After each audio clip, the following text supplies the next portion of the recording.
Siamo su Monte Calvello, che è il monte più alto che si trova alle spalle di Casalbore, è il monte più alto della Valle del Mescano. Questi sono i boschi attuali e vi erano pascoli qui del demanio statale, si pagava una tassa per poter pascolare le proprie bestie. Il nome della tassa era Fida. Ecco, dove ci sono quelle torri eoliche, un grosso parco eolico che ha invaso e deturpato questo paesaggio, è attraversato da un tratturo che parte da Isernia e collegava il Molise alla Puglia. Ecco, questi monti che si vedono in lontananza e adesso siamo al tramonto, sono i monti del Matese. Poi dove c'è il sole abbiamo il Taburno o Dormiente del Sannio.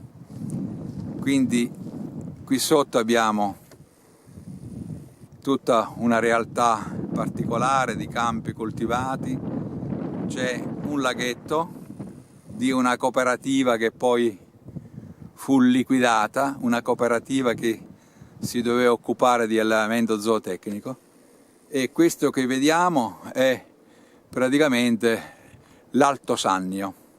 Siamo a oriente di Benevento.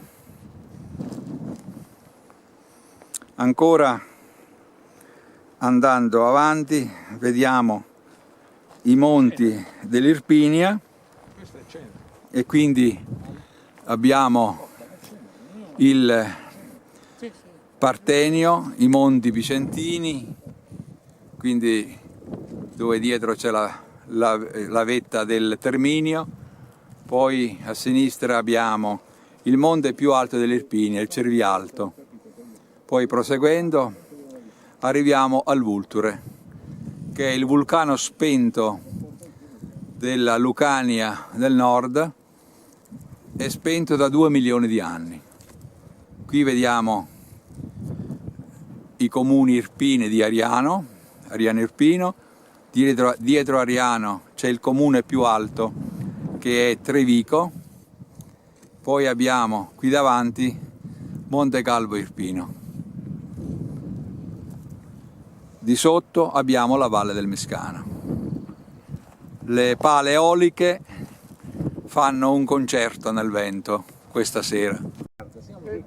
È scoppiato un incendio tra Ginestra degli Schiavoni e Casalbore e noi qui su Monte Calvello, dove arriva un bel vento, vediamo la cenere che arriva, cioè sono praticamente frammenti di cortecce o di steli o di foglie bruciate.